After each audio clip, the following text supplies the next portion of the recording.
Lebih mudah, pantas dan patuh syariah. Jadi, bolehlah kita urus wasiat dan hibah sekarang hanya dalam talian di MAIS. Oh, efisien MAIS ya. Jom daftar siswa segera. Mudah urus wasiat dan hibah kita. Layari siswa.mais.gov.my. Johor Bahru 106.2 FM. Berburuk sangka amalan syaitan yang merosakkan hati kita kalau sesuatu menimpa kita atau berita yang kita dengar yang belum tentu kesahihannya. Jangan negatif dahulu. Sebaliknya, selidik sesuatu hal itu hingga tahu kebenarannya. Berburuk sangka hanya menjadikan kita orang yang rugi. Hidup dalam kerugian akan merugikan.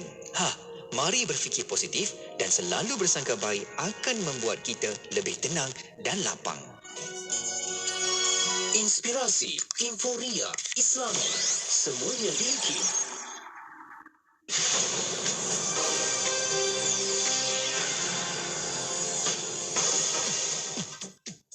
Bismillahirrahmanirrahim. Assalamualaikum warahmatullahi wabarakatuh dan salam sejahtera. Bersama saya Ahmad Nazari Muhammad Yusof dalam berita IKIM.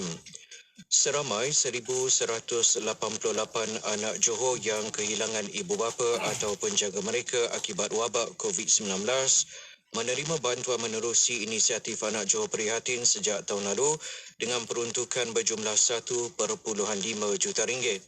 Mengulas selanjut, Ketua Pegawai Eksekutif Yayasan Pembangunan Keluarga Darul Takzim Nurul Nakia Fazil berkata, inisiatif di bawah insentif bantuan kasih bangsa Johor itu membabitkan bantuan simpanan pendidikan dan perlindungan insurans sehingga mereka berumur 21 tahun serta bantuan tunai dan sokongan moral. Menurutnya lagi, pihak kerajaan negeri menerusi Yayasan Pembangunan Keluarga Darul Takzim akan memastikan kebajikan, pendidikan dan kesihatan emosi mereka dipelihara selain sokongan moral, menerusi perkhidmatan kaunseling dan motivasi serta mewujudkan kumpulan sokongan.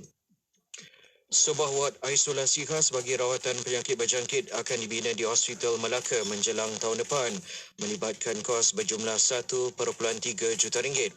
Pada sidang akhbar di Pejabat Jawatankuasa Pembangunan dan Penyelarasan Dewan Undangan Negeri Melimau, Lipat Kajang di Jasin Melaka, Esko Kesihatan dan Anti Dadah Negeri Dr. Muhammad Akmal Salih berkata, projek hasil usaha-sama Hospital Melaka dan Persatuan Bantuan Perubatan Malaysia Meresi Malaysia itu telah pun diluluskan dengan dana 1 juta ringgit adalah sumbangan daripada organisasi berkenaan.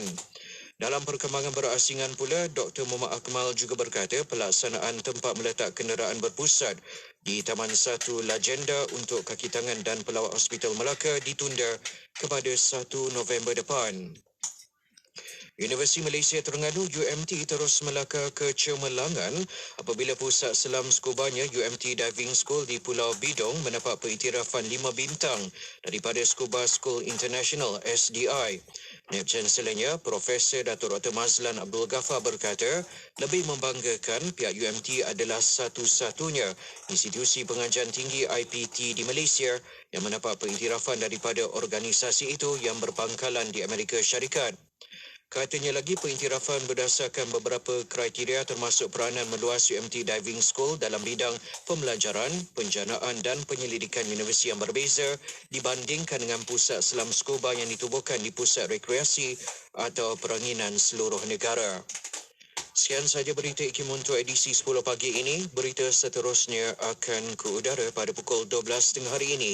Assalamualaikum warahmatullahi wabarakatuh dan salam hormat.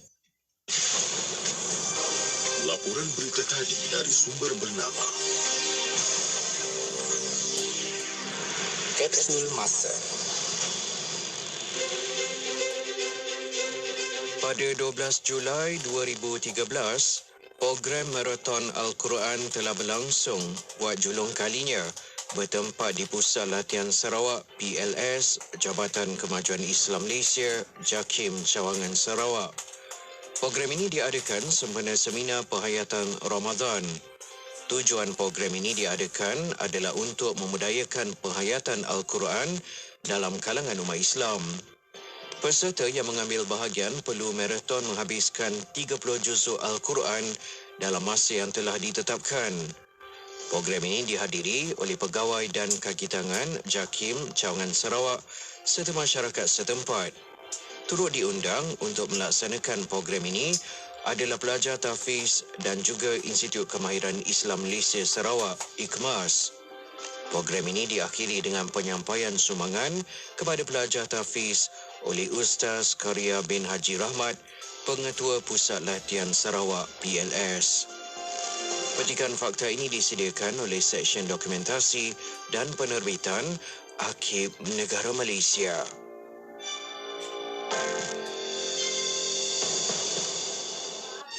Pendeta Agong Zakbar mencirikan konsep merdeka sebagai berubah daripada segala perbuatan dan kepercayaan yang bodoh, mematikan akal dan menyekat kemajuan kepada perbuatan dan kepercayaan yang cerdik, membebaskan fikiran dan menggalakkan kemajuan.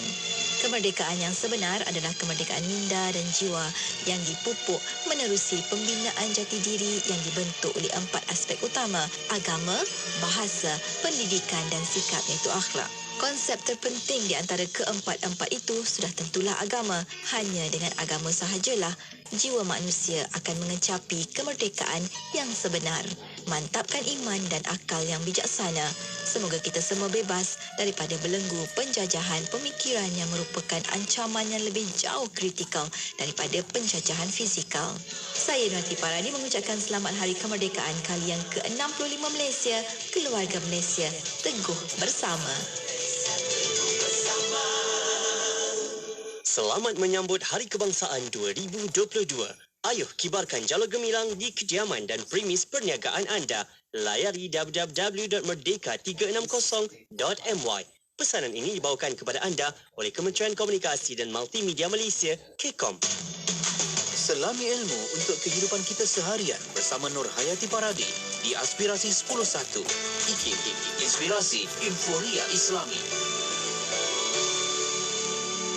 Assalamualaikum warahmatullahi wabarakatuh. Dimulakan dengan lafaz suci Bismillahirrahmanirrahim. Selawat dan salam buat Rasul junjungan Nabi Muhammad sallallahu alaihi wasallam. Allahumma salli ala sayyidina Muhammad wa ala sayyidina Muhammad. Alhamdulillah, waktu ini kembali bersiaran saya Nuati Para ditemankan anda untuk perkongsian aspirasi 10.1 edisi Selasa 30 Ogos 2022 bersamaan dengan 2 Safar 1444 Hijrah. Alhamdulillah. Apa khabar sahabat pendengar? Semoga semuanya dalam keadaan baik, sihat, sejahtera dan semoga Allah sentiasa kurniakan perlindungan, kasih sayang dan keberkatannya kepada semua, insya-Allah. Baiklah, telah pun sama-sama ikuti perkongsian Warna Pagi sebentar tadi 4 jam bersama dengan Luqman Hakim. Terima kasih pada Luq untuk perkongsian 4 jam celoteh seorang-seorang kan. 4 jam masya-Allah seawal 6 pagi tadi. Moga-moga apa yang dikongsikan memberikan satu suntikan semangat untuk kita meneruskan kehidupan dengan penuh rasa syukur pada Allah SWT dan dengan lebih baik lagi momentumnya berbanding semalam, insya-Allah. Baiklah, untuk bersama dengan Yati, hari ini berkata hari Selasa kita bakal bersama menerusi perkongsian pertama kita. Kejap lagi kita ada rancangan syariah dan perundangan. InsyaAllah kita bakal bersama dengan yang bahagia Profesor Madya Dr. Muhammad Azam Muhammad Adil yang merupakan Ketua Pengarah Institut Kefahaman Islam Malaysia. Menarik sebab kita nak bawakan kepada anda sebab esok dah kita bakal menyambut Hari Kemerdekaan Malaysia yang ke-65 tahun. InsyaAllah kita nak kongsikan bersama dengan anda dari sudut perundangan kan, nak cerita tentang Perlembagaan Persekutuan 65 tahun Merdeka. InsyaAllah kita nak dapatkan sedikitlah sejarah supaya menyuntik semangat. Kita belajar daripada sejarah, kita belajar bahawa sejarah itu satu kekuatan untuk kita sebagai akar umbi kita supaya kita nanti merimbu menjadi anggota masyarakat yang menghargai erti kemerdekaan, insya-Allah. Kejap lagi kita akan bersama dengan Dr. Muhammad Azam untuk perkongsiannya. Jadi anda boleh ikuti perkongsiannya secara langsung di FB IKIM FM, di YouTube channel IKIM dan di kesemua platform radio Institut Kefahaman Islam Malaysia. Jom, saat ini kita bersama dengan hiburan pertama kita sebagai pembuka tirai Aspirasi 10.1 edisi Selasa. Hari ini kita ada misi Khamis menerusi lagu inspirasinya Ada Kamu, tentunya hanya di IKIM Inspirasi Inforia Islami.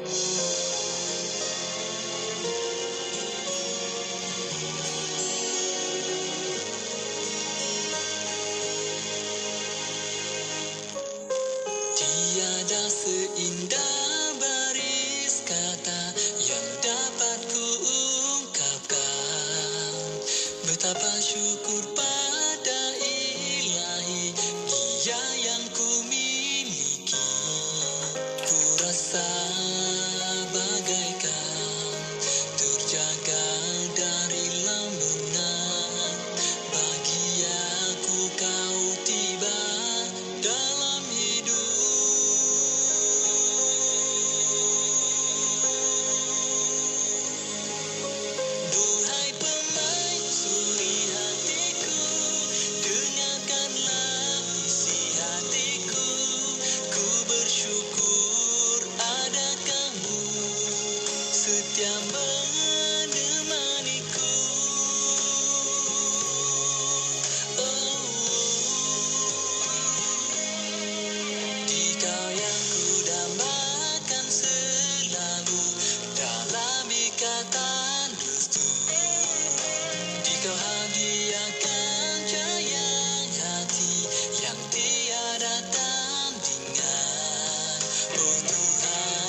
Rasa bagaikan terjaga dari lamunan.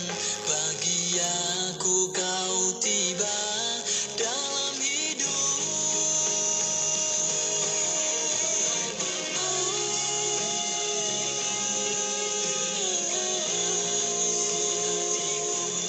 Kau bersyukur ada kamu setiap hatiku. Oh Tuhanku, kurniakanlah kami kebahagiaan agar terbina maligai yang penuh keredaan, agar terbina maligai yang penuh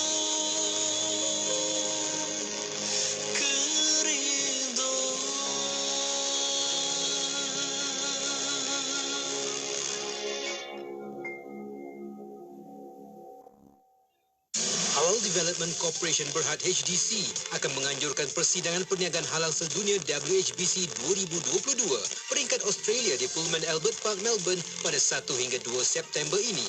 Persidangan ini juga adalah kerjasama strategik antara HDC dengan Suruhanjaya Pelaburan Australia Austrade dan Kerajaan Negeri Victoria. WHBC Circuit 2022 Australia dilihat dapat menyumbang secara langsung dalam pembangunan keseluruhan halal industri Malaysia dan Australia. Untuk menghadiri atau mendapatkan maklumat lanjut, layari laman sesawang whbc.hdcglobal.com. Saya tengok sekarang ramai yang terkesan akibat pandemik COVID-19 ni.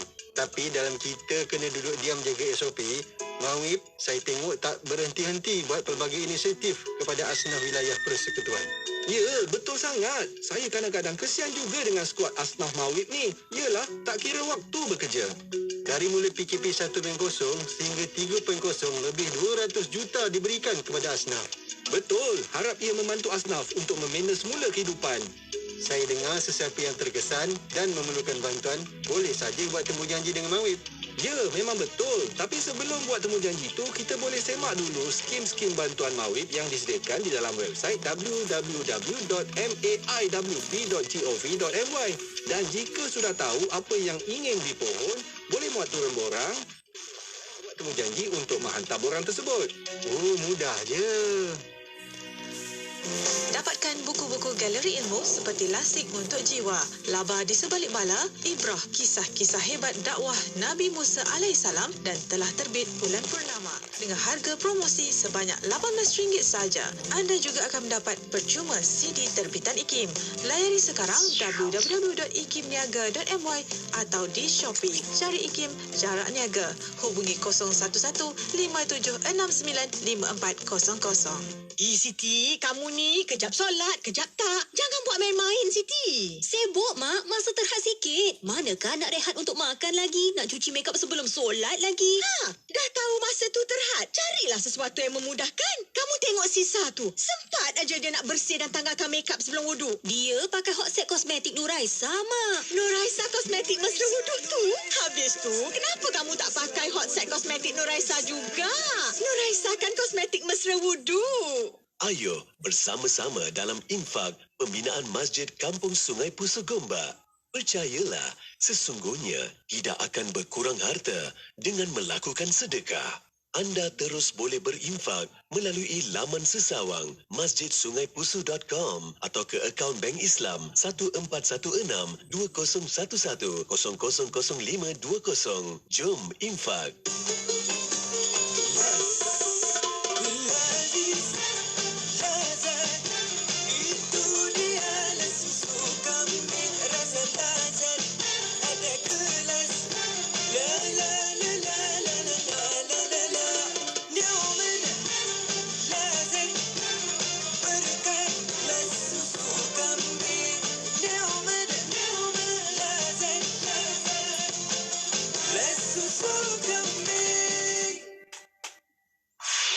Ekspresikan malam anda dengan alunan seleksi muzik pilihan.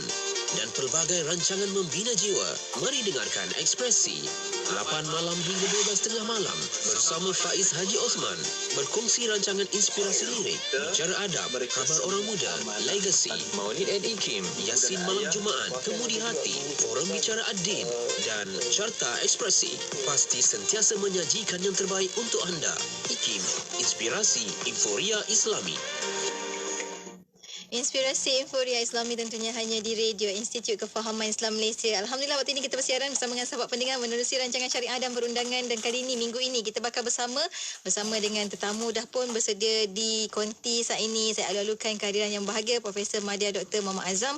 Muhammad Adin merupakan Ketua Pengarah Institut Kefahaman Islam Malaysia. Assalamualaikum Doktor. Waalaikumsalam. Apa khabar nanti? Baik, Alhamdulillah. Dekat Ipoh lah, ke mana-mana ya Allah. Tapi ni pagi ni ada dekat IKIM. Masya Allah. Terima kasih banyak Doktor kerana bersama dengan kami hari ini. Kita nak bincang-bincang, kita nak kongsi-kongsikan dengan rakan pendengar kita. Sebab esok kita bakal menyambut Hari Kemerdekaan Malaysia yang ke-65 tahun. Jadi hari ini kita nak bawakan rakan pendengar menyorot sedikit berkenaan dengan perlembagaan. Nak cerita tentang perlembagaan persekutuan 65 tahun merdeka. Mungkin awalan ini Doktor boleh huraikan sedikitlah bagaimana sejarah tanah Melayu mencapai kemerdekaan dan terhasilnya perlembagaan persekutuan itu, Doktor. Silakan. Okay, baik, terima kasih Yati. Assalamualaikum warahmatullahi wabarakatuh. Alhamdulillah para pendengar sekalian, seperti mana kita tahu, esok 31 Ogos 2022 negara kita yang tercinta akan menyambut kemerdekaan yang ke-65.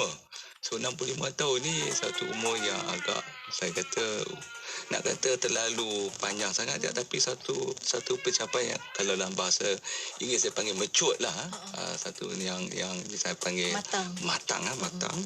Dan kita tahu ni kita ada tema Keluarga Malaysia Teguh Bersama. Jadi ini sangat penting lah dalam perbincangan pada pagi ini ya. Kalau kita tengoklah negara kita ni, walaupun ada orang mengatakan bahawa penjajah yang terakhir, sebab kita dijajah ada beberapa kan. Kita ada Portugis, kita ada Belanda, kita ada Inggeris, kemudian masuk Jepun sekejap, betul. Akhirnya dengan Inggeris. Dan Inggeris ni merupakan penjajah yang terakhir lah.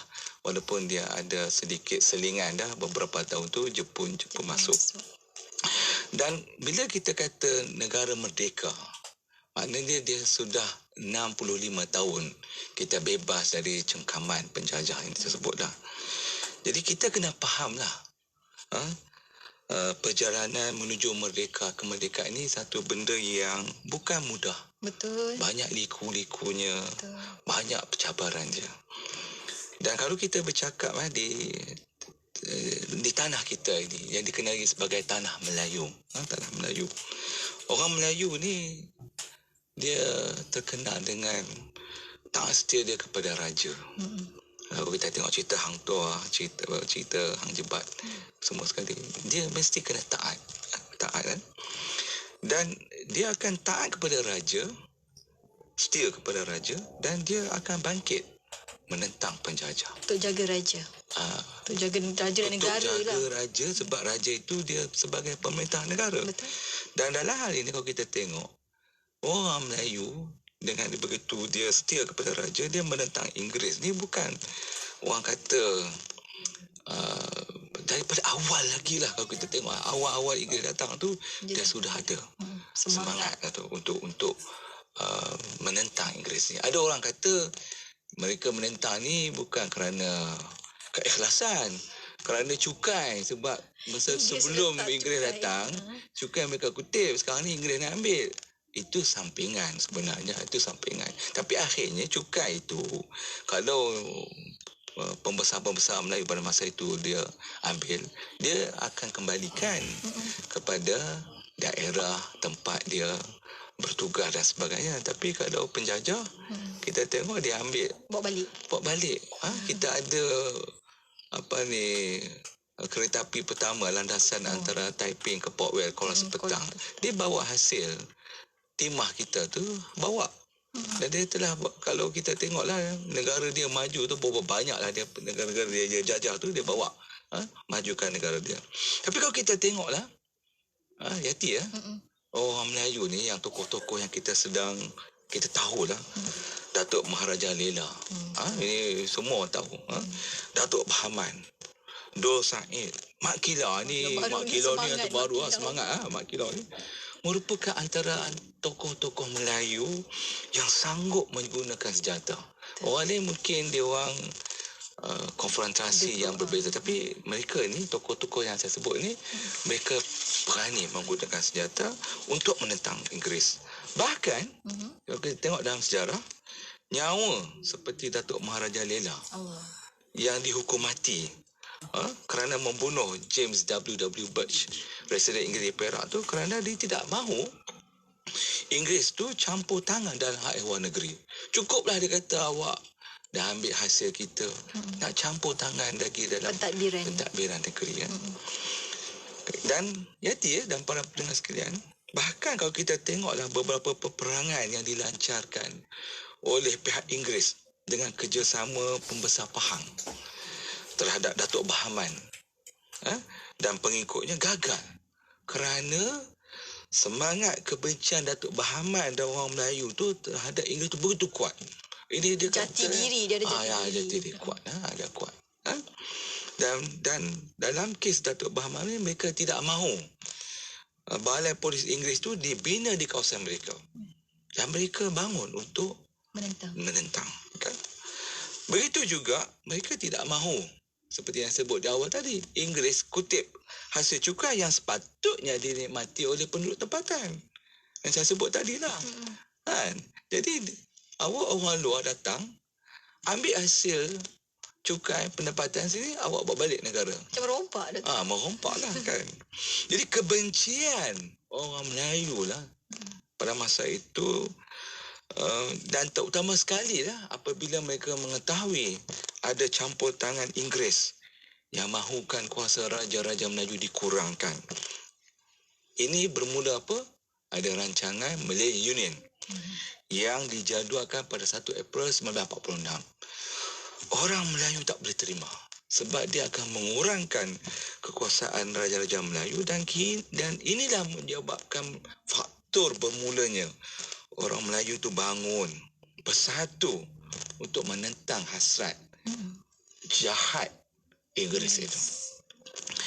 Dan Sultan pada masa itu pun ialah sebab Inggeris berkuasa kan.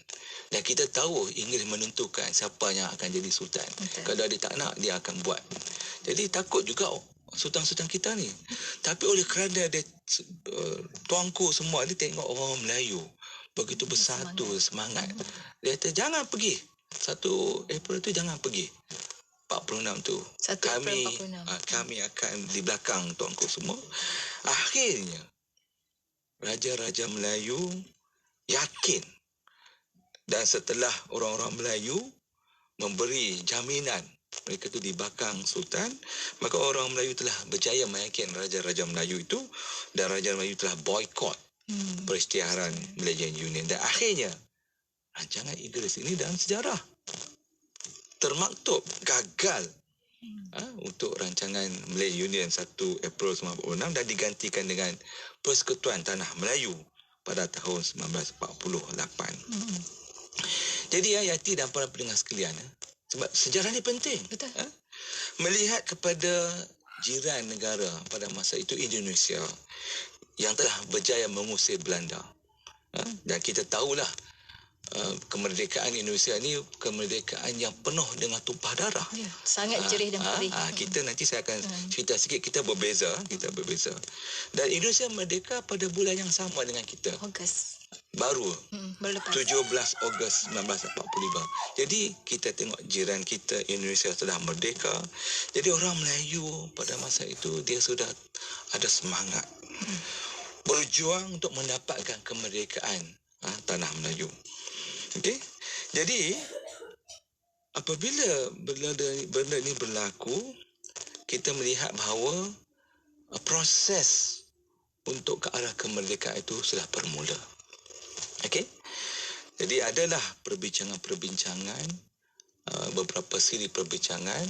Saya sebut tadi berbeza dengan Indonesia, ada pertumpahan darah. Kita di Malaysia rundingan diplomasi. Jadi apa yang saya boleh katakan di sini bahawa dalam konteks perlembagaan itu, macam mana dia wujud, dan bermulanya detik 31 Ogos 1997, perlembagaan yang kita ada hari ini ialah satu dokumen yang terhasil berdasarkan persetujuan bersama antara etnik yang ada. Etnik Melayu yang merupakan penduduk tempatan yang dianggap bumi putera. Kemudian kita ada Cina dan India. Kita semua tahu sejarah. Cina dibawa masuk oleh Inggeris untuk timah dan diletakkan di bandar-bandar. India dia masuk, itu di selatan India, bawa masuk untuk kerja di ladang-ladang estet getah. Duduklah di ladang. Dan British ni very smart. Divide and rule. Itu konsep dia, bagaimana dia berjaya memerintah begitu lama, dan dia banyak menggunakan diplomasi. And British ni, kalau kita tengok dalam sejarah, mereka tu adalah mastermind dalam segala-galanya. Sementara negara-negara Commonwealth. Bayangkan. Sampai hari ni kita ada negara Commonwealth. Itu, tapi saya nak cerita ni, ada sikit saya nak lari sikit dah daripada Malaysia. Bagaimana saya kata British ni very smart. Sampaikan tertubuhnya negara Israel di bumi Palestin ni adalah British. Perjanjian Balfour itu tahun bila? 48 kalau tak silap saja tu. Ini British lah. Bagaimana halusnya dia punya. Itu saya kata banyak-banyak penjajah British is the smartest lah. Adalah hal ini yang kita masalah yang kita hadapi di bumi Palestin itu disebabkan mereka itulah. Okey, balik ke Malaysia. Kita tengoklah ada persetujuan bersama, ada toleransi, tolak ansur dalam penerimaan perlembagaan itu, menunjukkan bahawa satu ikatan kontrak sosial telah berlaku dalam kita nak menghadapi satu negara yang merdeka, iaitu pada 31 Ogos tahun 1967. Tapi Yati dan para pendengar sekalian, dalam hal kita nak merdeka ni, peranan Raja-Raja Melayu amat penting. Kerana dalam mengglobal perlembagaan persekutuan yang kita ada pada hari ini, iaitu yang disebut sebagai Suruhanjaya Red. Suruhanjaya Red ni semua orang luar, tak ada orang Malaysia. Tak ada orang tanah Melayu pada masa itu. Diketuai oleh Lord Reid, itu panggil Suruhanjaya Red daripada UK. Ahli-ahli dia Sir Ivor Jennings daripada UK. Justice Abdul Hamid dari Pakistan, seorang hanya satu-satunya orang Islam. Itu pun daripada Pakistan. Dan William McKell daripada Australia, dan B. Malik dari India. Mereka ni yang menggubal perlembagaan kita. Dan dalam menyiapkan perlembagaan persekutuan ini, sudah ada 118 persidangan. Ada untuk menggubal nak berjumpa dengan orang ni 118 persidangan, dan ada menerima 131 memorandum. Tu Suruhanjaya Red ni menerima 131 memorandum dari semua pihak, termasuk Raja-Raja Melayu.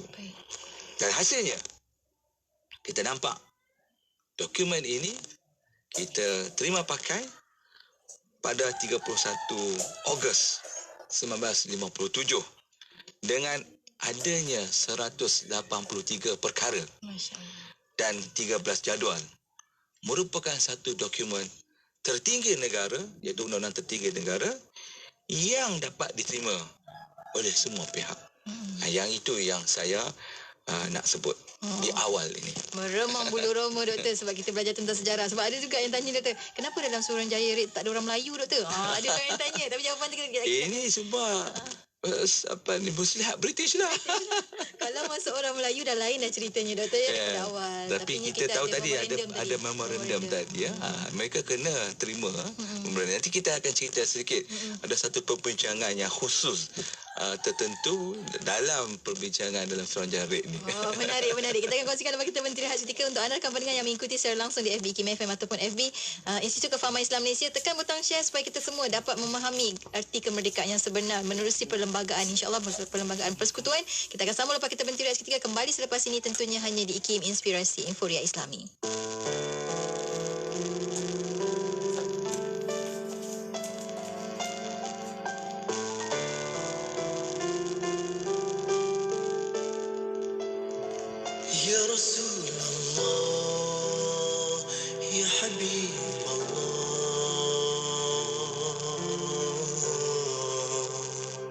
سلام عليك سلام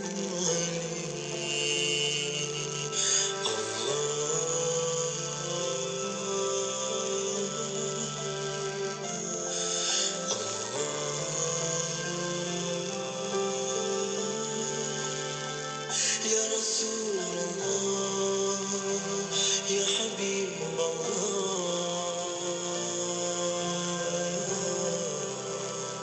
سلام عليك سلام عليك يا رسول الله يا حبيب الله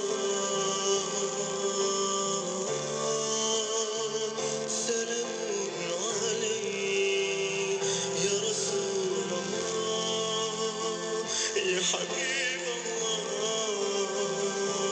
يا رسول الله يا حبيب الله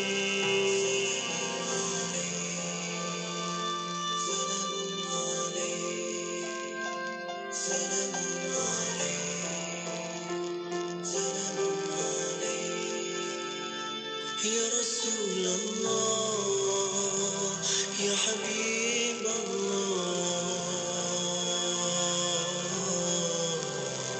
سلام عليك سلام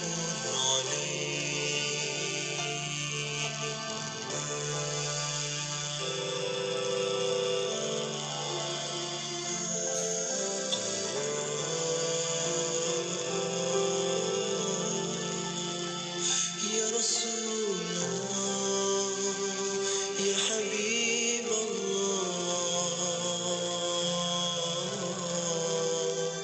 سلام عليك سلام عليك يا رسول الله يا حبيب الله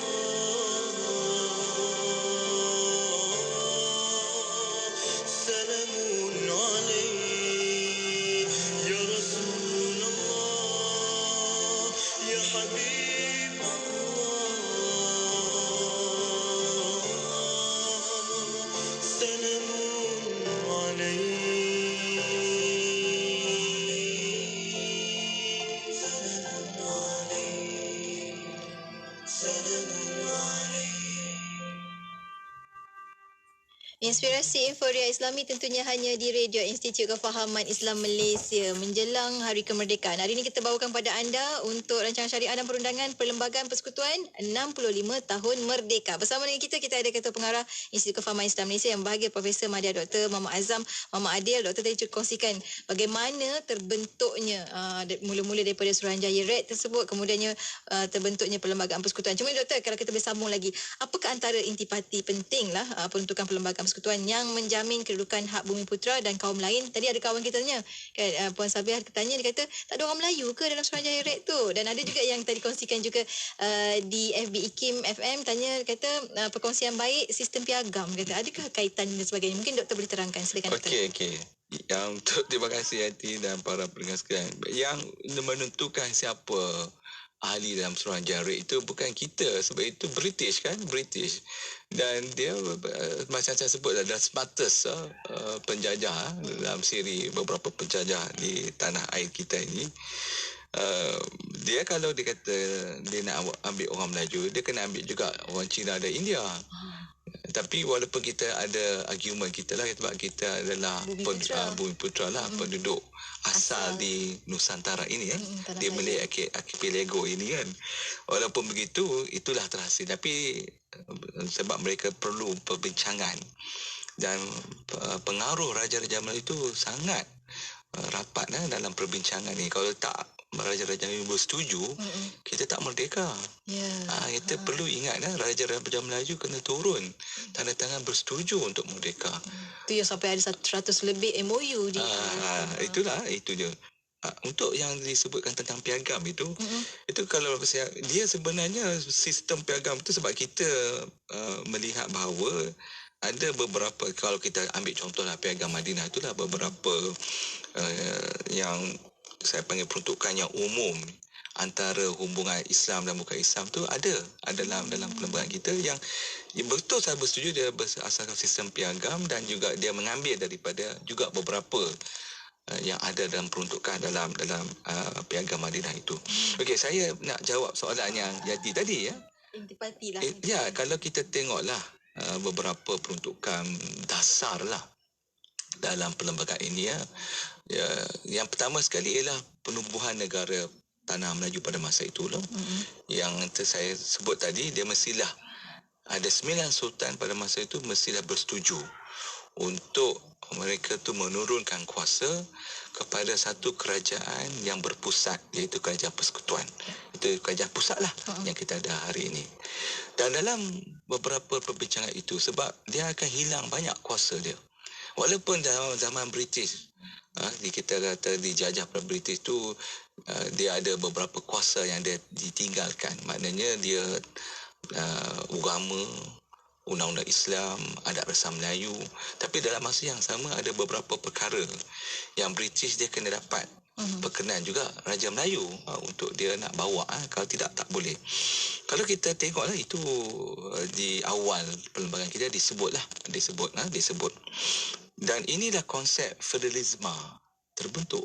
Kita kena faham. Jadi setiap negeri ni yang bersetuju untuk menjadi sebuah negara berdaulat merdeka Tanah Melayu. Pada masa itu Tanah Melayu, bukan Malaysia, Tanah Melayu.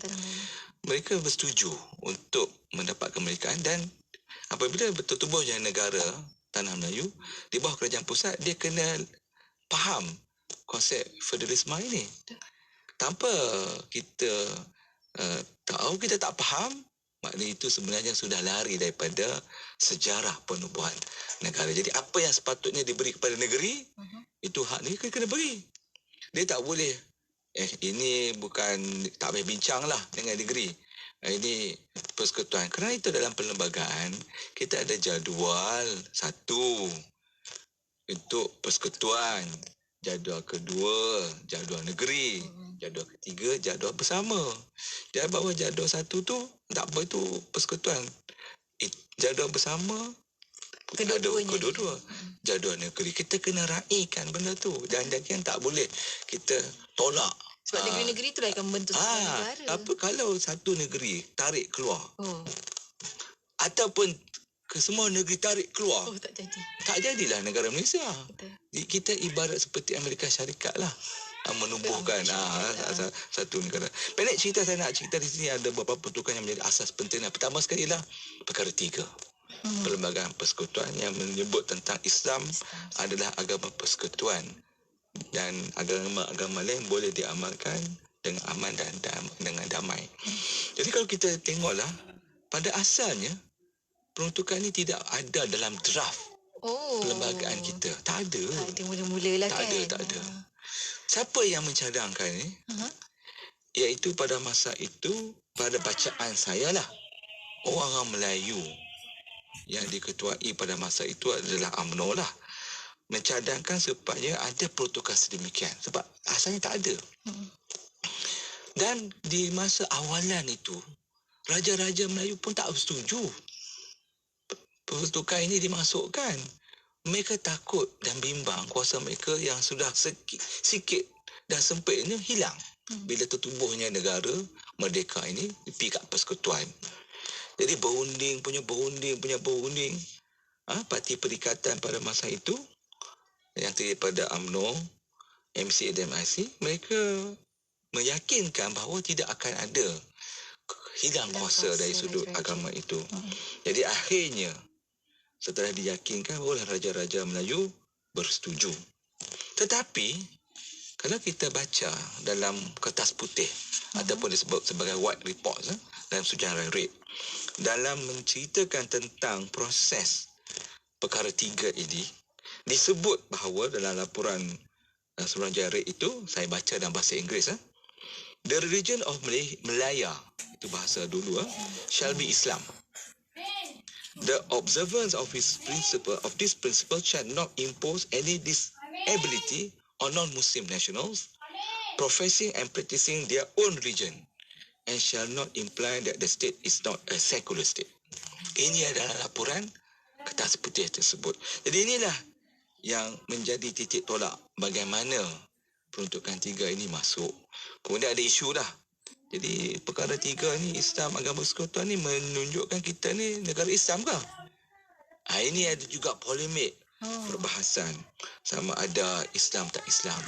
Tapi sebelum saya nak cerita sama ada Islam tak Islam negara ini, eloklah kita nak bawa dalam sejarah bagaimana peruntukan ini yang termaktub dalam 183 perkara yang ada dalam Perlembagaan Persekutuan, dia sebenarnya bukanlah satu proses yang orang pergi gitu-gitu je. Dia melalui proses pengubahan yang membawa kepada persetujuan. Dia bawa balik ke UK, bawa balik ke England. Umpamanya, apabila draft ini dipanggil The Malayan Independence Bill, dimajukan ke House of Commons di UK itu untuk dibahaskan pada 9 Julai tahun 57. Ianya diluluskan tanpa pindaan pada 19 Julai 1957. Dan seterusnya ke House of Lords, iaitu dipanggil badan perwakilan yang tertinggi lah, iaitu pada 29 Julai untuk dibahaskan dan dia diluluskan tanpa pindaan. Bagi perspektif saya, seandainya peruntukan ini tidak diterima, dia sudah dibahaskan di kedua-dua dewan ini. Betul. Tapi diterima. Di peringkat tertinggi. Di peringkat tertinggi. Maka itulah diterima pakai sehingga hari ini. Itu perkara 3. Kalau saya nak, jadi isu sampai Islam, Malaysia ni negara Islam kan, sekular kan, saya ingat ini tak perlu kita nak panjangkan. Kita dah buat dah apa yang terbaik, dan kita masyarakat Islam, masyarakat bukan Islam dah hidup dengan aman dan damai. 65 tahun. Dah 65 tahun dah wujud benda ni. Kenapa kita nak membangkitkan benda-benda pertikaikan? Ini bukan sebenarnya apa yang sepatutnya dan sebagainya. Saya ingat kita move forward lah. Yang kedua, masa yang tak banyak ni, iaitu perkara 153, iaitu keistimewaan orang Melayu dan peribumi. Ya, ini pun peribumi ya. Sebab peribumi ni, sebab kita kena ingat, negara kita merdeka 31 Ogos. Betul. Tapi kita ada Sabah dan Sarawak membentuk Malaysia. Bukan tanah Melayu, Malaysia pada 16 September 1963. Kerana itu ada keistimewaan orang Melayu dan peribumi. Ada peribumi, iaitu di bawah 153. Dan di sini tak boleh nak pertikai lah. Kenapa adanya keistimewaan ini yang diberi. Kita sudah 65 tahun merdeka. Masih lagi kita melihat ada ketidakadilan dari sudut kedudukan, ekonomi dan sebagainya. Ketidakseimbangan dari sudut pencapaian pendidikan. Kalau kita tengok di kampung, sebab kita ni peninggalan Inggeris. Orang Melayu duduk di kampung-kampung. Orang Cina duduk di bandar-bandar. Orang India duduk di estate. Peribumi ni lagilah duduk di remote. Kalau di Sabah Sarawak tu, pendalaman yang agak jauh, yang tidak ada akses pendidikan yang baik. Maka kualiti pendidikan yang mereka terima tu adalah rendah. Macam mana kita nak bagi dia masuk universiti dalam entry point yang sama? Maka diwujudlah seperti ITM pada masa itu. Sekarang ni UiTM. Untuk memberi satu platform entry yang berbeza supaya mereka itu melalui satu masa yang agak panjang sikit dalam pendidikan. Dalam pendidikan mungkin dia kena masuk lebih lama sikit. Dia masuk ada pre-dip kalau dulu, pra-diploma. 6 bulan hingga setahun. Bahasa Inggeris, bahasa matematik. Saya tahu sebab saya dulu ada UiTM. Sebab mereka duduk di kampung, tak pernah dengar. What are you speaking? Dia tak boleh faham dah kan. Tapi dalam masa 6 bulan hingga setahun, sudah boleh menguasai bahasa, at least pada masa itulah, pada masa itu. Kemudian kita tengok bahasa Melayu sebagai bahasa kebangsaan. Perkara 152. Bukan bahasa Malaysia. Bahasa Melayu. Kerana saya selalu cakap dalam perlembagaan sebut bahasa Melayu. Bukan bahasa Malaysia. Tu orang yang nak cakap bahasa Malaysia tu dia guna istilah itu tidak mengikut perlembagaan. Sepatutnya bahasa Melayu itu bahasa perpaduan. Tapi hari ini kita masih lagi ketinggalan. Saya ingat sudah 65 tahun kita merdeka. Bahasa Melayu itu tidak sampai kepada satu tahap yang sepatutnya. Berbanding negara jiran kita, Indonesia. Oh, betul. Bahasa Indonesia diguna pakai oleh semua etnik. Tak kira dia daripada etnik mana. Dan ini menjadi satu kebanggaan bangsa Indonesia. Dan kita di Malaysia, kita kena fikir bagaimana kita nak meletakkan kedudukan bahasa Melayu itu di bawah 152 sebagai satu bahasa perpaduan. Kemudian kita ada kedudukan Raja-Raja Melayu. Jadi janganlah kita menganggap Raja-Raja Melayu ni sebagai rubber stamp. Maknanya untuk dapatkan lulus. kelulusan je. Tak boleh, dia not rubber stamp. Dia ada peranan-peranan je. Mungkin di lain masa, saya ingat saya pernah cerita dah di mana Raja-Raja Melayu ni dia ada peranan dia yang tersendiri. Orang sekarang ni bercakap pasal nak pilihan raya. Itu bila sebut Raja-Raja Melayu, agung lah. Sebenarnya kuasa menentukan nak bubar parlimen tak ni agung. Perdana Menteri boleh bernasihat, tapi agung prerogatif dia nak terima tak mau terima. Itu dalam perlembagaan. Dan kita tak boleh nafikan. Juga melantik Perdana Menteri, prerogatif agung, prerogatif sultan-sultan. Kalau dia tak mau lantik orang tu, sebab dia ada dia punya guidance dia dalam peruntukan. Dia mesti lantik pada hemat baginda calon itu mempunyai kepercayaan majoriti ahli dewan. So kalau dia kata itu majoriti ahli dewan, barulah dia lantik. Dia tak boleh lantik ikut suka dia. Ini saya ingat sangat amat penting lah makna kedudukan Raja Melayu dalam bab kekebalan dia.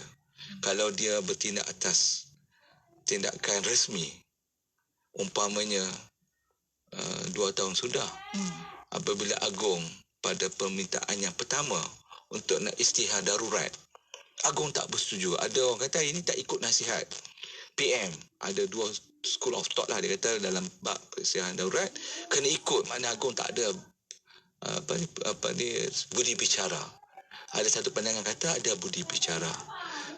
Dan kita lihat pada permintaan yang pertama dia guna budi bicara setelah dia berunding dengan raja-raja, dia tak bersetuju.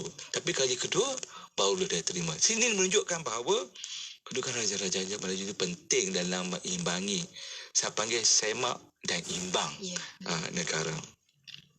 Jadi tanpa adanya, saya ingat perkara-perkara yang saya sebut ini, maka kita tidak akan mencapai keamanan dan juga kesejahteraan serta kerukunan hidup dalam negara tercinta ini. Dan saya nak sedikitlah nak ceritakan apabila Sabah dan Sarawak serta Singapura masuk pada 16 September tahun 63 dengan pembentukan Malaysia dan Singapura keluar balik pada tahun 65. Kita mestilah lihat bahawa peruntukan yang ada dalam dokumen tertinggi iaitu Perlembagaan Malaysia ni mestilah diterima pakai. Cuma Sabah Sarawak ni dia ada keistimewaan iaitu 20 perkara khusus yang diberi tak sama dengan negeri-negeri lain. Kerana itu kalau kita masuk Sabah Sarawak, kalau zaman dulu kena bawa pasport lah. Sekarang tak perlu bawa. Kena masuk, kena tunjuk IC. Sekarang. Kalau kita masuk negeri lain tak perlu kan. Dia ada. Sebab itu rundingan semasa sebelum mereka tu membentuk Malaysia. Kemudian ada juga berkenaan dengan bidang kuasa undang-undang adat. Termasuk hal ehwal terkandung dalam undang-undang keluarga Malaysia. Undang-undang keluarga termasuk mahkamah adat. Hal ehwal berkaitan imigresen yang saya sebut tadi, perkapalan dan pelabuhan. Kemudian pembayaran 10% royalti hasil mineral dan lain-lain. Semuanya ada disenaraikan di bawah jadual ke-9, senarai 2A, 3A, jadual ke-10, bahagian 4 dan 5 Perlembagaan Persekutuan. Jadi inilah saya ingat yang membentuk negara pada masa 31 Ogos tahun 1957 dan dengan pembentukan Malaysia dengan Sabah dan Sarawak membentuk sebahagian Malaysia pada 16 September 1953, maka negara ini tercipta sejarah dengan menerima perlembagaan ini sebagai satu dokumen tertinggi. Masya Allah. Satu cerita dengan dalam masa 40 minit ni memang rasanya macam sangat sekejap untuk kita mengupas. Tapi Alhamdulillah doktor dah kupaskan dengan sangat baik. Cuma nak tahu mungkin hujung-hujung ni doktor, kalau kita boleh kongsikan bagaimana Perlembagaan Persekutuan juga rukun negara dapat menyatukan rakyat Malaysia dalam konteks tema sambutan kemerdekaan tahun ini, iaitu keluarga Malaysia terguh bersama, doktor. Okey.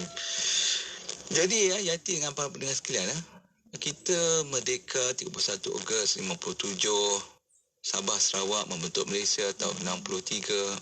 Kemudian kita ada sejarah hitam, iaitu 13 Mei tahun 69.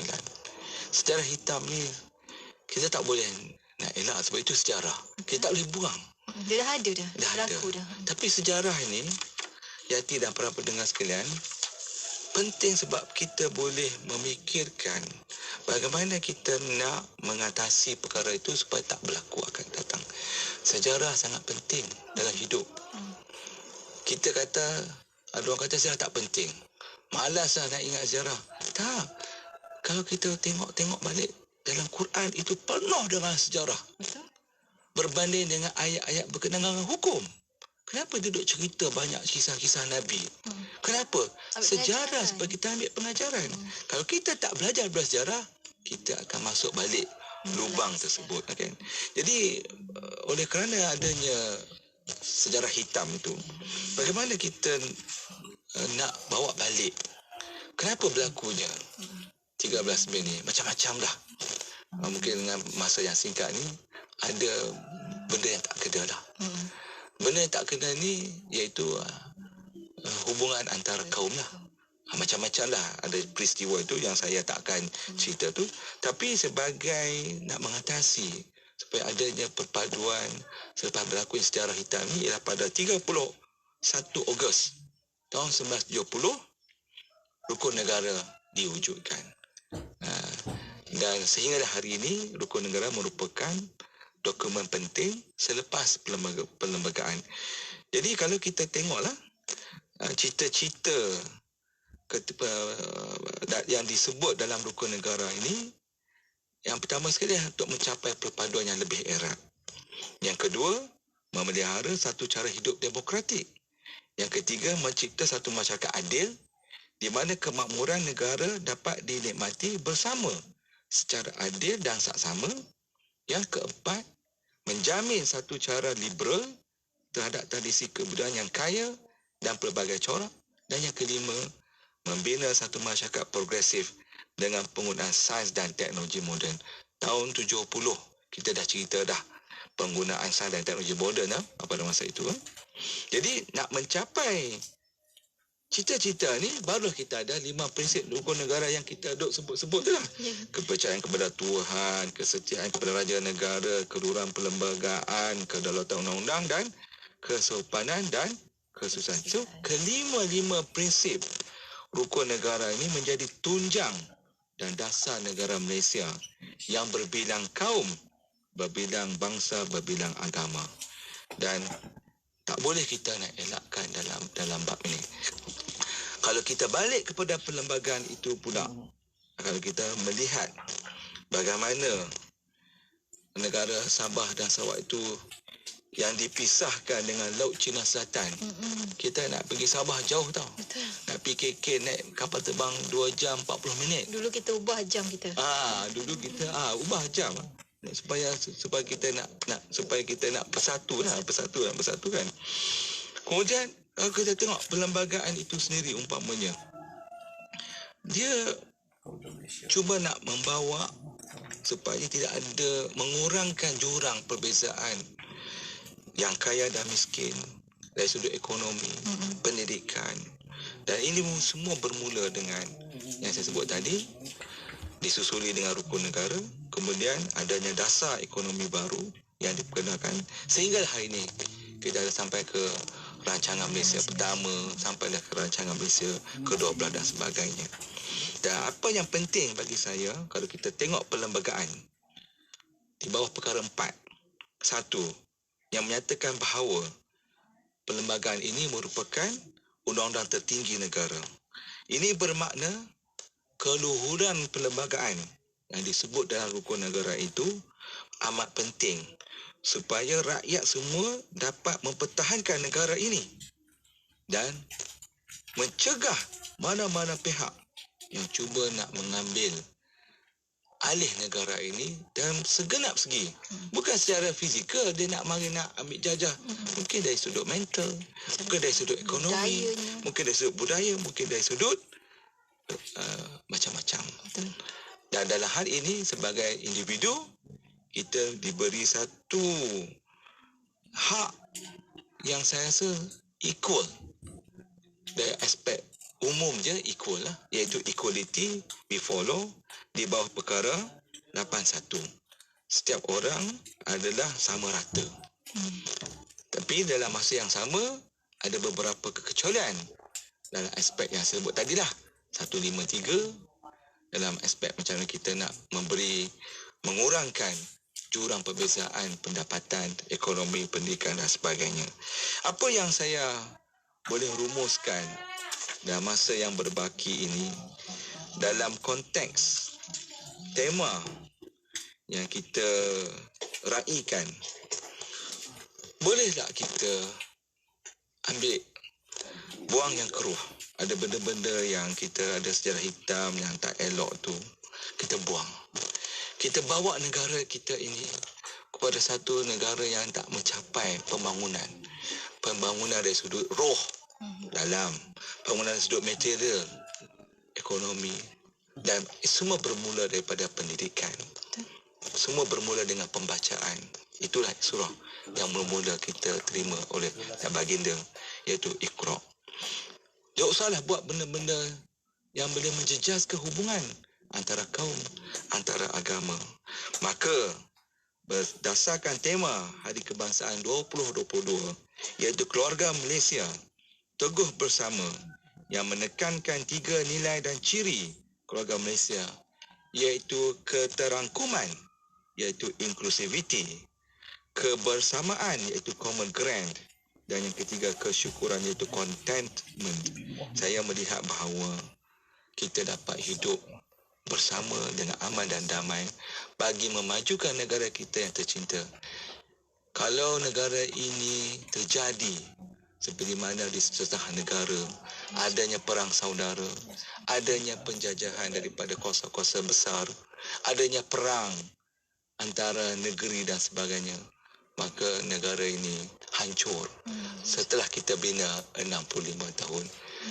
Itulah sedikit Yati perbincangan pada hari ini dengan masa yang singkat. Sebenarnya banyak lagi